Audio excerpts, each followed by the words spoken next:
الحمد لله رب العالمين، والصلاة والسلام على رسوله الكريم.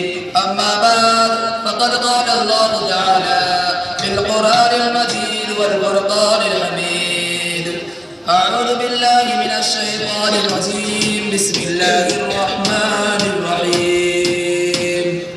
قل هو الله أحد الله الصمد لم يلد ولم يولد ولم يكن له كفوا احد.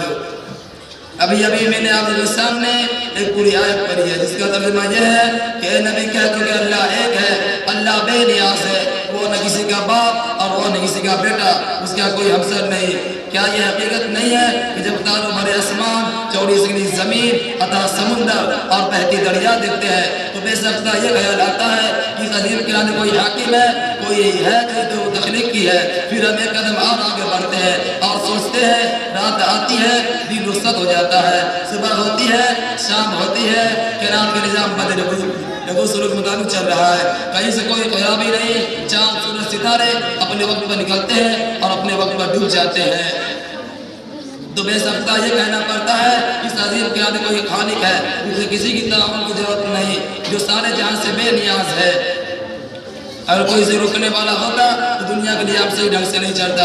اللہ جل جلالہ نے قرآن شریف کے اندر ارشاد فرماتا ہے: لو کان فیہما آلیۃ الا اللہ لفسدتا، اگر یعنی زمین و آسمان میں اللہ کے علاوہ کوئی معبود کے لائق ہوتا تو دنیا ٹوٹ جاتے۔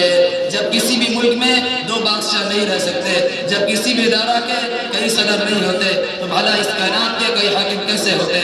محترم حضرات، یہ ہمارے باوقار مجلس میں آپ اپنے کئی صدر چن لیے گئے ہوتے تو یہ مجلس چل سکتی ہے، یہ ہمیں لوگ بیوقوف نہیں کہیں گے۔ تعجب ان لوگوں کی جو سارے جہان کے صدر کو مانتے ہیں۔ اللہ تعالی ہم سب کو کہنے اور سننے زیادہ عمل کرنے کی توفیق عطا فرمائے۔ وما علینا البلاغ۔ کسی کی حیبت سے سلم یوں ہی رہتے تھے، منہ کو بند کر کے وہ اللہ کہتے